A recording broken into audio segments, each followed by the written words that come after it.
My name is Ken Hildebrand, and I've been trapping wolves for over 50 years. I don't know it all. There are lots of guys on YouTube that'll tell you they know it all. But whenever you think that you know it all, them wolves will humble you pretty quick.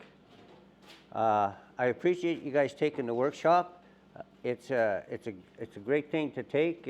There's a lot here on the first day, so with PowerPoint, so just be a little patient, but you'll learn a lot about wolves the first day. The second day we'll be out in the field mostly, and Duncan and I will try to be out there as much and as long as you guys want to see what we can get through. We're always limited when we do these workshops of where we're at, because a lot of guys will tell me, they'll say, well, you know, what would you do on my trap line? Well, I honestly cannot tell you that unless I've been there, right?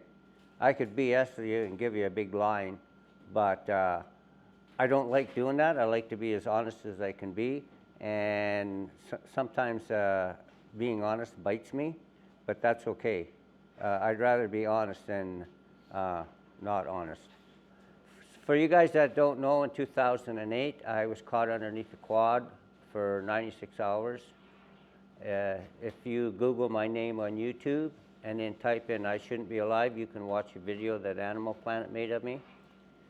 That and do, I've been trapping in the Waldron area, the Waldron Ranch, and Maycroft area, just north of that, in Bob Creek, for 50 years. And the first 20-odd years, we never had any wolves. But the wolves were reintroduced into the highwood. Our wonderful government will say that they did not introduce them into the highwood, but they actually did. And I have letters from the lady who reintroduced the wolves into southern Alberta, because I caught some of the wolves that had her collars on, and instead of giving to Fish and Wildlife, who wanted the collars, I wrote Diane Boyd from the University of Montana, and I told her that if she would give me the information on the wolves, then I would gladly return her collars. So we traded sage grouse and prairie chickens for wolves. So that's how we got wolves back in southern Alberta.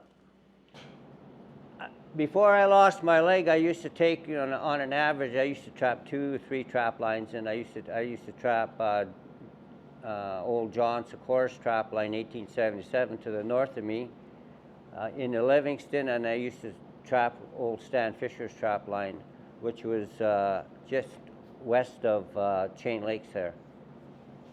It went all the way down to Chimney Rock Road. So I used to take around 350 to 400 coyotes. And then when the wolves moved in, it took me a while to learn how to catch them. I had lots of issues trying to learn how to catch them, because there were biologists that were trying to catch these wolves and radio collar a lot of the wolves, and they educated them. One of the mistakes they were making is they were trying to trap in the spring and summer. If you are going to do wildlife biology on wolves and that, the best time to catch them is in the fall, because the pups are strong enough and it's not so hot.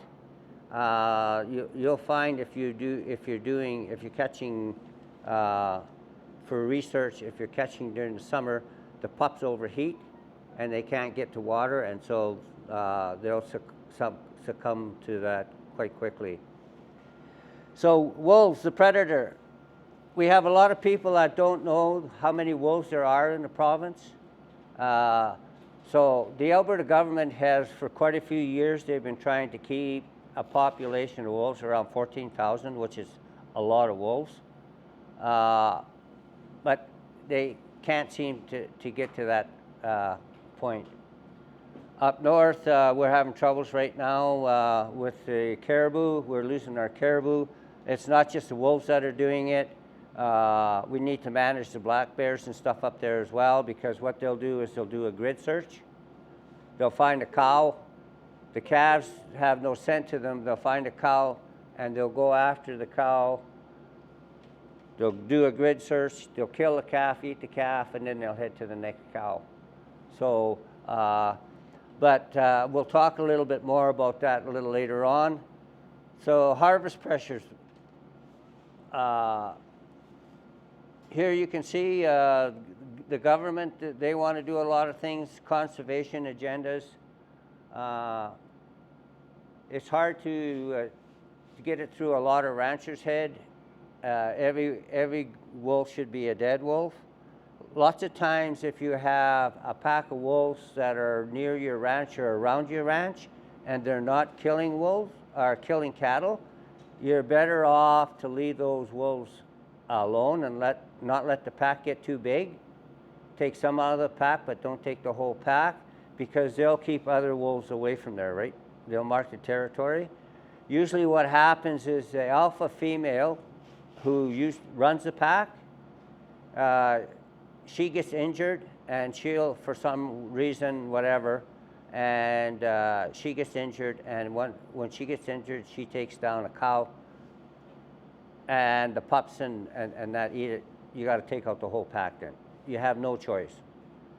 I caught a white wolf that's actually hanging in my granddaughter's room there.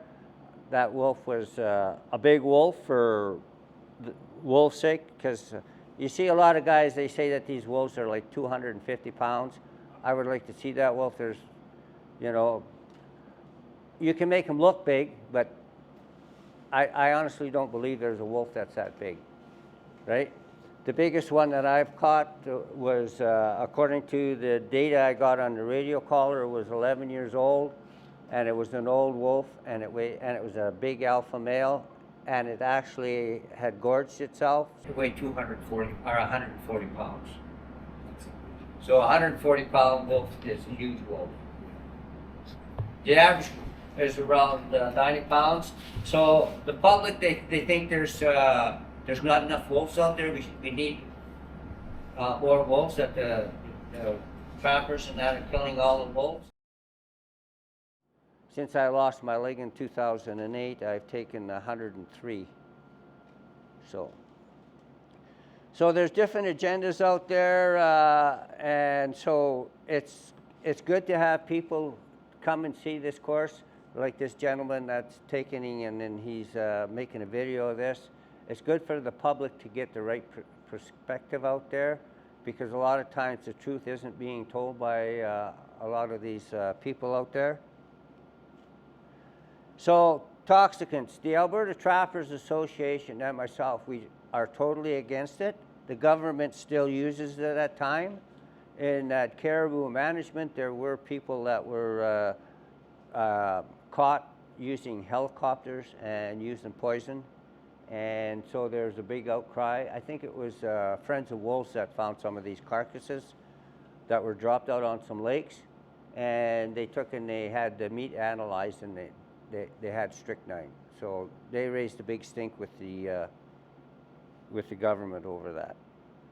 So if you ever seen anything die from poison, it's not a good thing. It's terrible. And a lot of people have the misconception that live in the cities. They would kill a mouse with poison and not think anything of it. But yet if you killed anything else with poison, it would be a terrible thing, right? Why? Because that mouse is in their house, right? So you either love them or you hate them. There's no middle ground. Even though I killed them, when I became a paramedic, I take an oath to be the most humane person I could be, compassionate, and to save lives. But long before that, I became a trapper, and I got to the place where I'm at right now with doing a lot of research, and I've had a lot of help with friends along the way. I want to be the most proficient killer I can be. I want to be the most humane killer I can be. And so guys like Marty Seneker and myself, we worked on snares for a long time. It took us a long time to get snares installed in Alberta. we were the ones that tried the very first breakaways. We were trying to use electrical fence wire, 14 gauge or 16 gauge, whichever is the smallest. And we learned a lot of things about that. And we'll talk about snaring, and you guys are going to be building a snare during the course here. So you either love them or hate them. There's no middle ground. They're mysterious. A lot of people think that there's a lot of indigenous people, they're sacred, right? So we have to respect other people's thoughts in that, because they're out on the landscape. And most of the time when you do a course, like I've done quite a few courses in northern Alberta, I've been to Fort Chip and Fort Mackay and up by a few First Nations around high level and that. And once they realize that you're not trying to kill all those wolves, and if you can keep a healthy population, it's a lot better. And so it's a tough thing for us trappers to find that middle ground and try to educate the public. And there's a competition between trappers. Every trapper out there wants to be a wolfer. Not everyone will be. And I've had a few junior partners on my trap line. They didn't last very long because they realized how much work it was. And you don't just go out there and run around and have fun on your snowmobile or your quad.